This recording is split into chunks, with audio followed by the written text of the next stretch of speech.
Hello everyone. Today I'll talk about the National Housing Policy of 1988, which came into existence in 1998 after a lot of deliberations and discussions. This policy came into existence, and I have discussed how this policy came into existence, what were the various other factors in the various 10th plan, in the 12th plan, and what provisions were made. So, with a lot of deliberations, discussions, this policy came into existence in 1988, but it was revised in 1992. So practically this policy came into force in 1992, 94, 92 and 94 around. And in fact, since a lot of problems had been faced related to housing in independent India, so it was evident for the government to make necessary changes and to bring about a comprehensive national policy that would clearly talk about, or rather it would prioritize its agenda of coming up with a sustained developmental aspect related to housing. And thus in this context, the national housing policy emphasized in its preamble, the housing is not only a commodity but also a necessity and a productive investment, as it provides a sense of security and stability to the concerned party. The national policy, which was revised in 1992, had certain important objectives, and the first, to assist all the people, and in particular the houseless, the inadequacy or the inadequate housed and the vulnerable sections of the population, and to secure for themselves affordable shelter through access to developed and to access to developed land, building materials, finance and technology. Secondly was to create an enabling environment for housing activity by various sections, by eliminating constraints, and by developing an efficient and equitable system for the delivery of housing inputs. Third objective was to expand the provisions of infrastructure facilities in rural and urban areas in order to improve the environment of human settlements, increase the access of poor households to basic services, and to increase the supply of developed land for housing. Thirdly, it was to undertake, or the fourth objective was to undertake, within the overall context of policies for poverty alleviation and employment, steps for improving the housing situation in India, or of the poorest sections and of the vulnerable sections, by direct investment and the financial support of the state, and then to promote a more equitable distribution of land and resources and houses in the urban and the rural areas, to curb speculation in land and housing in consonance with the macroeconomic policies for efficient and stable and equitable growth, to help mobilize the resources and facilitate the expansion of investments in housing in order to meet the needs of the housing construction and upgradation and augmentation of infrastructure, and lastly to promote vernacular architecture and to preserve the nation's rich heritage in the field of human settlements. These were the important objectives, and the policy which was formulated in 1980 by the government, as I said earlier, that it was adopted and revised by both the houses of parliament on 1st July, and it laid emphasis on the role of public sector to act as a facilitator for the housing process and create enabling environment for the smooth flow of funds to the housing sector. It also focused on the need of affordable housing and encourage middle income housing to prevent diversion to LIG, to prevent diversion to LIG and HIG. And the important objectives of, the further, there were certain few more objectives which encouraged investment in housing, affordable shelter for the houseless, promote repair, renovation and upgradation of existing housing stock, and then preserve nation's rich cultural heritage. There are certain goals of NHP, which these were the important goals which has to be achieved with the agenda, with the notion of achieving it in the 10 years, and that would be reducing houselessness. With this policy, it aimed to bring more and more affordable houses, and people should have accessibility to these affordable houses. If you look into the goals of NHP, there were certain important goals of NHP. First, it was to reduce houselessness. That is, the aim was to provide maximum housing facilities to a larger population to the larger population, especially the vulnerable, the underprivileged, the scheduled caste, scheduled tribes, and e-women too. So reducing houselessness with affordable prices was the target of this policy. Secondly, to provide larger supply of developed land and finance to different income groups, promoting use of appropriate and energy saving building materials and cost effective construction technologies. And third, assist in the upgradation of all unserviceable houses in rural and urban areas with a view to particularly improve the housing conditions of the rural homeless and the inadequately housed slum dwellers, scheduled caste and scheduled tribes, and other vulnerable sections. And then the other goal was to provide the minimum level of basic services and amenities to ensure a healthy environment within the framework of integrated development of rural and urban settlements. Uh, uh, with this policy, however, with this policy, there was certain agenda which was being made with this policy, and then with the extension of this policy came Jawaharlal Nehru National Urban Rural Mission, and this JNNURM was launched on the 3rd December in 2005. Since the 1992 policy was made and certain objectives and criteria were created into consideration, a lot of been achieved. There were certain success achievable agenda targets of the housing policy, and in connection to that, within the 10 years, since it was targeted with the 10 years of span, and within the 10 years of span, this another welfare scheme in connection to the policy came into existence. That was Jawaharlal Nehru National Urban Renewal Mission, which was launched on 3rd December 2005 to implement reform driven planned development of cities in mission mode with focus on upgradation of urban infrastructure, creation of housing stock, and provision of basic services to the urban poor, community participation and accountability of urban and local bodies. It is the largest national urban initiative which has been taken place to encourage reforms and fast track plan development of 63 identified cities.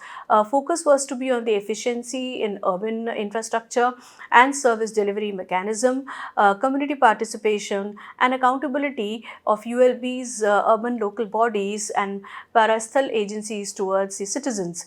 The mission comprises of 4 components, of which two is the submission for urban infrastructure and governance, and the submission for basic services to the urban poor are implemented in 65 select cities. The other two components, namely urban infrastructure development scheme for small and medium towns and integrated housing and slum development program, are implemented in other cities and towns. The primary objectives of JNNURM was to create economically productive, efficient, equitable and responsive cities. In line with this objective, the mission focused on integrated development of infrastructure services, securing linkages between asset creation and maintenance for long run project sustainability.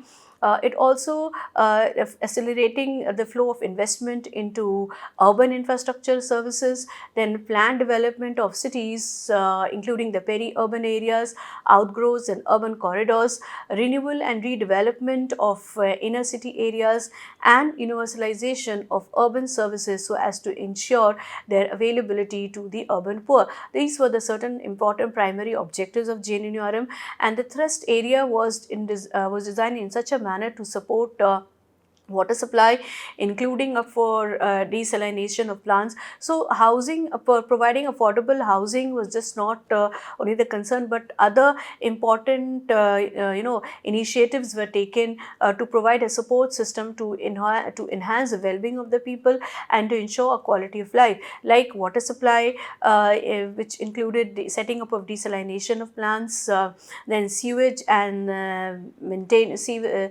and sanitation, solid waste management, including hospital waste management, construction and improvement of drains and stormwater drainage system, road network, urban transportation, construction and development of bus and truck terminals, renewal and redevelopment of inner city areas, development of heritage areas, preservation of water bodies, integrated development of slums, and that is housing and development of infrastructure in slum settlements, and then provision of basic services to the urban poor and street lighting. So these are the other such important initiatives and were concerned which were taken up to support not only the affordable housing scheme, but also to bring about a more viable community or society to thrive in.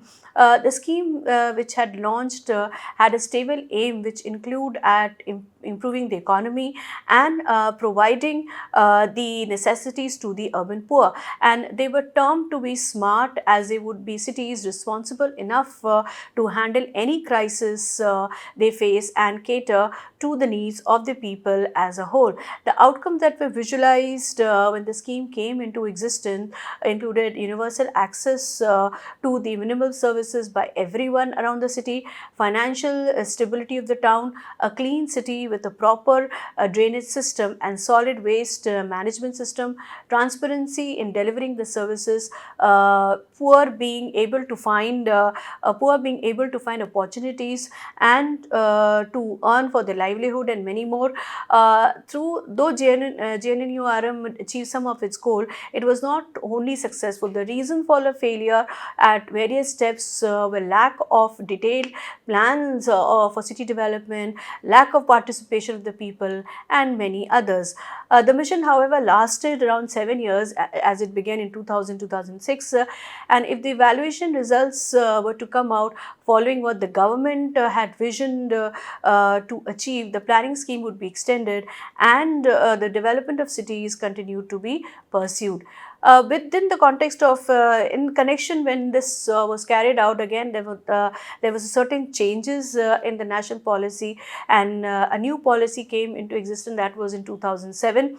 Although JNNURM was into functioning, and with one of the scheme was into functioning, and this was also the national policy also came into existence in 2007. Urban, as it has in India, has been defined as a human settlement with a minimum population, urban of 5,000 persons, with 75% of male working population engaged in non-agricultural activities, and a population density of at least 400 persons per square kilometer. Further, all statutory towns having a municipal corporation, municipal council, or Nagar Panchayat, as well as a cantonment board, are classified as urban. So under this policy, they had also defined the word urban, and this is how they had come up with the definition. So India's urban population in 2001 was 286.1 million, which was 27% of 8% of the total population, and over the previous 5 decades, annual rates of growth of urban population range between 2.7% to 3.8%. During the last decade of 1991 2001, urban population of India increased at an annual growth rate of 2.7%, which was 0.4% lower than that registered during the preceding decade. The process of urbanization, talks about the process of urbanization in India, which is marked by increasing concentration in comparatively larger urban areas or cities. So in 2001, 68.7% of the total urban population was living in class 1 cities, defined as cities having a population of over 1 lakh. The shares of medium and small towns in the total population stood at 21.9% and 9.4% respectively. The National Housing Policy of 2001, the National Urban Housing and Habitat Policy 2007 seeks to promote various types of private public partnerships for realizing the goal of affordable housing for all, with special emphasis on the urban poor. This was stated by Kumari Selja, the Minister of State for Housing and Urban Poverty Alleviation, while briefing the media persons after tabling the policy in both the Houses of Parliament here today. So the minister said that the new policy has been formulated keeping in mind the changing socio-economic parameters of the urban area and growing requirements of shelter and related infrastructure. Giving further details, the minister further said that this policy intends to promote sustainable development of habitat in the country, with the view to ensuring equitable supply of land, shelter and services and affordable prices to all sections of society. Given the magnitude of the housing shortage and budgetary constraints of both this state and central government, the National Urban Housing and Habitat Policy 2007 focused the spotlight on multiple stakeholders, namely the private sector, the cooperative sector, the industrial sector for labor housing and the services institutional sector for employee housing. In this manner, the policy will seek to promote various types of public-private partnerships for realizing the goal of affordable housing for all. Elaborating the procedure followed for formulating the new policy, the minister stated that the formulation of the National Housing Policy, which is an ongoing process, started in 86, but last time since the policy was revised was in 1998, and since then there have been major changes in the habitat and human settlement issues, particularly the urban housing sector, which has been facing a lot of emerging challenges with regard to the availability of affordable shelter, growth of slums and gaps in provisions of basic services to the urban poor. So the urban housing shortage has been estimated at about 24.7 million units at the end of the 10th five-year plan. So 99% of the shortage pertains to economically weaker sections and lower income group categories. So the minister said that all these aspects were considered in a conference of housing of ministers of state and union territories in November 2004, and it decided to update the National Urban Housing and Habitat Policy with emphasis on urban housing and improved habitat. A task force was constituted in January 2005, and a National Urban Housing and Habitat Policy was drafted. This was circulated amongst various stakeholders. Based on wide-ranging inputs received, the National Urban Housing and Habitat Policy 2007 was finalized, and it was laid in the Parliament. There are the certain aims of the NHP. If you look what are the important aims of National Housing Policy of 2007, firstly it was urban planning. When we talk about the urban planning, encouraging the government as well as the local bodies, development authorities to periodically update their master plans and zoning plans, which further adequately provided for housing and basic services for the poor.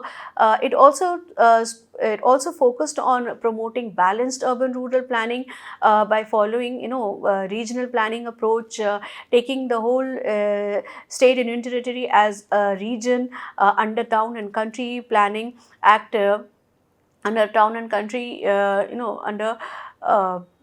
under the Town and Country Planning Acts in the state. Planning of mass rapid transit system at the city's metropolitan planning and sub-region areas also taken place. Then accelerating the pace of development of housing and related infrastructure, creating adequate housing stock both on rental and ownership based with special emphasis on improving the affordability of the vulnerable and the economically weaker sections of society through appropriate capital of public interest, then using technology for modernizing the housing sector, for enhancing energy and cost efficiency, productivity as well as quality. Then technology would also be taken into consideration to meet the housing needs of the poor.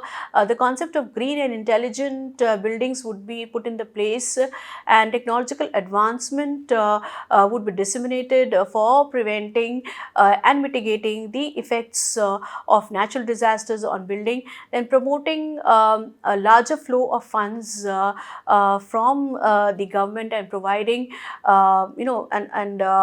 providing sources necessary for the fulfilling of housing and infrastructure needs by designing innovative financial instruments. Then designing a suitable fiscal, suitable concessions in congruence with the housing and habitat policies, which would be appropriate with appropriate monitoring mechanisms to ensure that the concessions are correctly targeted and utilized, removing any legal, financial and administrative barriers for facilitating access to tenure, land, finance and technology, shifting to a demand of the demand driven approach, and from subsidy schemes for housing through proactive financial policy including microfinance and related self-help group programs. Then spatial, when we talk about the affordable housing and increased flow of funds, and then also there is spatial incentives which looks into the innovative spatial incentives like the relaxation of flow area ratio for ensuring that 20 to 25% of the FIR reserved for economically weaker sections and low income groups, and issuance of transferable development rights. Then there were certain provisions for the scheduled caste, for the scheduled tribes, OBC, minorities and disabled population. The provision was in order to look after the needs and the aspirations of such vulnerable populations. Special efforts for catering to these class and caste and backward classes, street vendors, even the slum dwellers, informal sectors workers and another vulnerable sections of the society to have affordable housing facilities, access to basic services. Special provisions for women was also taken into consideration, involving women at all levels of decision making for ensuring the participation in formulation and implementation of housing and policies. Then addressing the special needs of women headed households, single women, working women and women in difficult circumstances in relation to their housing services. Then employment generation, upgradation of construction skills and accelerated development of housing and infrastructure sectors of giving an impetus to employment generation. Then there was this emphasis was also laid on the public partner privateships, forging strong partnerships between public, private and cooperative sectors for the accelerated growth in the housing sector, and ensuring sustainable development of habitat. Then there is a management information system. Under management information system, need to establish a management a management information in the system in the housing sector for strengthening monitoring of building activities in the country. Then healthy environment, developing cities and town which would be more conducive for healthy survival, which promotes healthy environment, encouraging use of renewable energy resources and ensuring effective solid waste management in collaboration with the persons involved in recycling activities, and also protecting our cultural heritage and architecture, as well as promoting traditional skills skills with suitable adaptation to modern technologies. The salient features, again, these were the broader, those were the broader aims, and the salient features, it was focusing on, focus of the policy was an affordable urban housing with special emphasis on the urban poor, role of housing and provision of basic services to the urban poor, which has been integrated into the objectives of JNNURM. Special emphasis had been laid on the scheduled castes, scheduled tribes, women, minorities, empowering them, urban poor particularly. And the policy also focuses on a symbiotic development of rural and urban areas in line with the objectives of 74th Constitution Amendment Act. Within the overarching goal of affordable housing for all, the emphasis had been laid on urban planning, increased supply of land, use of spatial incentives, and then transferable development rights, and flow of funds, healthy environment, and then encouraging integrated township and special economic zones. So 10 to 15% of land in every new public private housing projects, or 20 to 5% FR, which is greater, to be reserved for the economically weaker sections or low income group through appropriate spatial incentives. Then private sectors to be permitted land assembly within the purview of master plans and action plans for urban slum dwellers, and special package for cooperative housing, labor housing and employees housing has to be prepared. Then states to be advised to develop 10 years perspective plan for housing of economically weaker sections as well as the low income groups. Then policy give primacy to provision of shelter to urban poor at their present location or near their workplace. Then approach will be in situ slum rehabilitation. Relocation will be considered only in specific areas. Then microfinance institutions to be promoted to state level to expedite flow of finances to urban poor. Then model municipal laws to be prepared by the central government. Detailed city maps has to be prepared based on GIS, aerial surveys and ground verification. Then use of proven cost effective technology in building materials to be encouraged. Then development of mass rapid transit system at sub-regional level envisaged. Green cover for cities to be encouraged for balanced ecological development. And then lastly, all states need to be encouraged to develop a habitat infrastructure action plan for all cities with a population of over 1 lakh. Then this was the action plan under the new housing policy of 2007, and this was that encouragement and support to be provided by the state government to state government by the central government for preparation of state urban housing and habitat policy in action plan. Then state and union territory action plan to focus on accelerated flow of funds. It also focus or is also need to level policy to provide roadmap for institutional, legal and financial incentives. It helps to indicate concrete, state and union territory plans to indicate concrete steps for encouraging a participatory approach. Periodic review of implementation of policy and action plan at the state level needs to be carried out. Then preparation of 15 to 20 years perspective plans in the form of city development plans based on spatial planning at the city level. And lastly, setting up of a high level monitoring committee for periodic review and implementation of the policy and for making amendments, modifications whenever considered or required. So the ultimate goal of this policy is to ensure sustainable development of urban settlements duly serviced by basic civic amenities, for ensuring better quality of life for all urban involvements or for all urban citizens. The action plan at the state union territory level in this regard must be prepared with the active involvement of all stakeholders. And the National Urban Housing and Habitat Policy 2007 also lays special emphasis on provision of social housing for the economically weaker section as well as low income groups category, so that they are fully integrated into the mainstream of ecologically well balanced urban development. Then the National Urban Livelihood Mission 2013 came into existence, and this the ministry launched this National Urban Livelihood Mission in the 12th 5-year plan with effect from 24th September 2013, replacing the existing Swarn Jayanti Shahri Rozgar Yojana.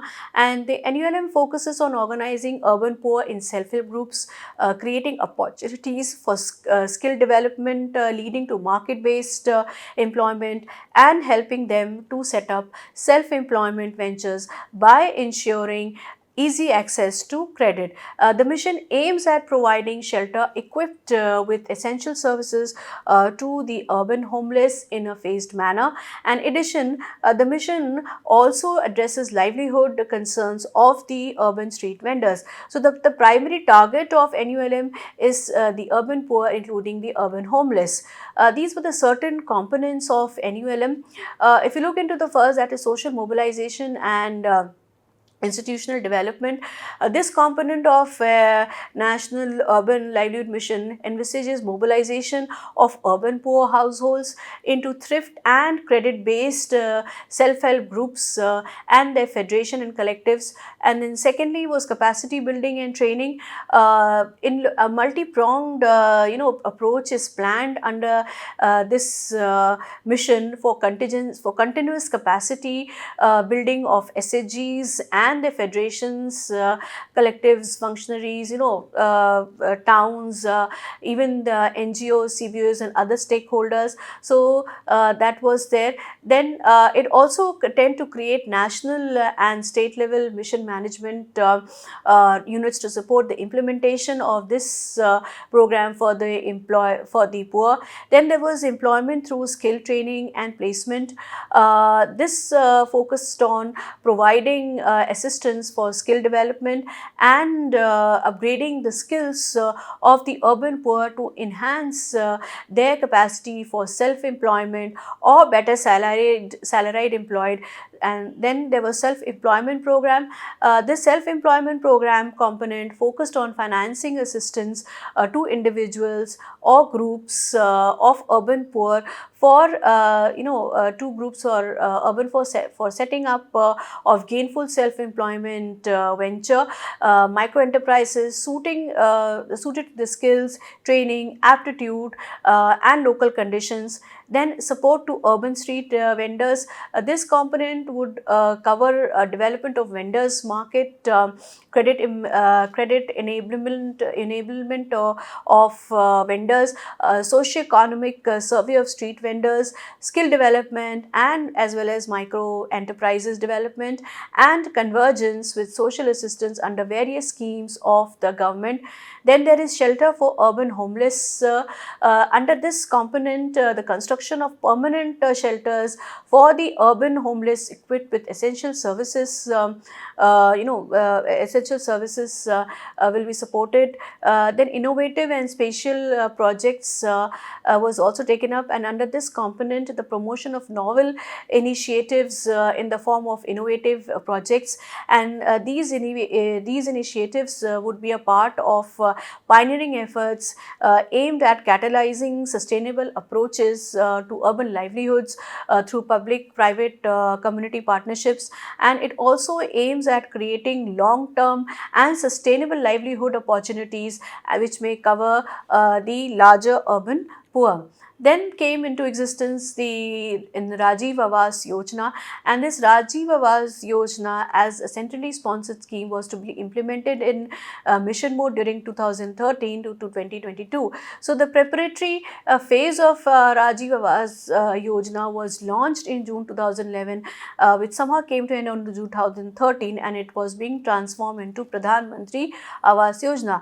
This Rajiv Awas Yojana envisages a slum-free India with inclusive and equitable cities in which every citizen had access to basic civic and social services and decent shelter. It aims to achieve this vision by encouraging states and union territories to tackle the problem of slums in a definitive manner by a multi-pronged approach focusing on bringing all the existing slums, notified or non-notified, within the formal system, and enabling them to avail of the same level of basic amenities as and the rest of the town, and redressing the failures of the formal system that lie behind the creation of slums, and tackling the shortages of urban land and housing, and keep shelter out of reach of the urban poor, and force them to resort to extra legal solutions in a bid to retain their sources of livelihood and employment. The main focus of Rajiv Awas Yojana was an integrated approach. Since it was an integrated approach, it aimed at bringing within the formal system those who are forced to live in extra form spaces and in denial of the right to services and amenities which were made available to those with legal title to city spaces, and at correcting the deficiencies of the formal system of urban development and town planning, which had somehow failed to create conditions of inclusiveness and equity. Henceforth, new urban families, wherever by way of migration or natural growth of the population, have recourse to housing with municipal services, and are not forced to create encroachments and slums, and live extra legal lives in conditions of deprivations of rights and amenities. The Rajiv Awas Yojana is designed to cater to all the cities and urban agglomerations across the country, and the union government will coordinate with state level authorities to implement the scheme in selected areas based on specific criteria. And the following factors were taken into consideration for the selection of the cities and urban pockets, and these were focused on vulnerable populations. Cities in urban areas with a substantial population of scheduled caste, scheduled tribes, minorities, or other vulnerable groups will be given priority under this scheme. Under this yojana, then concentration of slum dwellers, priority was also given to regions with a significant number of slum dwellers, as a scheme aimed to address their housing needs and improving living conditions. Then execution capacity and availability of funds. The allocation of resources to the scheme will be based on a thorough assessment of the state or union territories execution capacity and the availability of funds. So this would ensure the efficient utilization of resources for the Rajiv Awas Yojana. Inclusion of cultural and heritage areas. The government also strive to incorporate religious, cultural, historical and heritage spots into the scheme, and these areas will receive preference over others in the selection process. Thus, the scheme encompassed both notified and registered slum as well as non-notified or unregistered slums, and the land covered under the scheme could be owned by the central government, its undertakings or other autonomous body. So additionally, land belonging to the state government or urban local bodies are eligible for the Rajiv Awas Yojana, and the scheme also extends to urbanized villages located within planned areas to promote comprehensive urban development. To enhance the quality or to enhance the access to credit for economically weaker sections and lower income groups in the urban areas, specific provisions were implemented to ensure the easy flow of credit from banks and financial institutions to slum dwellers for housing purposes. And these provisions included Rajiv Rin Yojana, an additional increment or instrument scheme under Rajiv Awas Yojana. RRY aimed to address the housing needs of the EWS and the low income group communities. It offers an interest subsidy of 5% on long tenure loan ranging from 15 to 20 years, and the revised loan amounts are rupees 5 lakh for economically weaker section beneficiaries and rupees 8 lakh for low income group beneficiaries. This initiative facilitates affordable and accessible housing loan options for both the vulnerable urban dwellers. Then credit risk guarantee fund, managed and operated by the National Housing Bank. This fund also provides guarantees to lending agencies for the loans disbursed It offers a guaranteed coverage of up to 85% for loans ranging from rupees 2 lakhs and rupees 5 lakhs, and 90% coverage for loans up to 2 lakhs. And Rajiv Awas Yojana was launched in 2011 to address the housing needs of slum dwellers and urban poor, with the ultimate goal of creating a slum-free India. This vision was for improved living conditions and affordable housing has now evolved into Pradhan Mantri Awas Yojana. So, Rajiv Awas Yojana offered a range of benefits aimed at improving housing conditions and uplifting the living standards of economically disadvantaged communities. And the key advantages were financial grants for implementation. The scheme provided financial grants to government agencies, including states, union territories, urban local bodies, and the central government to effectively implement the Rajiv Awas Yojana in their respective regions. Affordable housing complexes. Through this initiative, financial assistance was extended to create affordable housing complexes, making it more feasible for individuals with limited means and resources to access suitable housing options. Then affordable housing in partnerships. The central government extends monetary aid of rupees 75,000 for each beneficiary falling under the economically weaker sections and low income group categories. And this approach is available for housing units with a size ranging from 21 to 40 square meters. Then skill development and employment opportunities. So Rajiv Awas Yojana incorporated skill development reforms and programs to empower individuals with enhanced capabilities, leading to improved employment opportunities by providing training and skills. The schemes aim to uplift the standard of living of slum dwellers, thereby reducing poverty levels. Thus, overall, Rajiv Awas Yojana strive to foster sustainable housing solutions and socio-economic development for the vulnerable sections of the society. I will stop my lecture here, and in the next class, I will talk about the National Urban Rental Housing Policy of 2015 and perspective for housing for all, affordable housing for all 2022 in my next lecture. Thank you.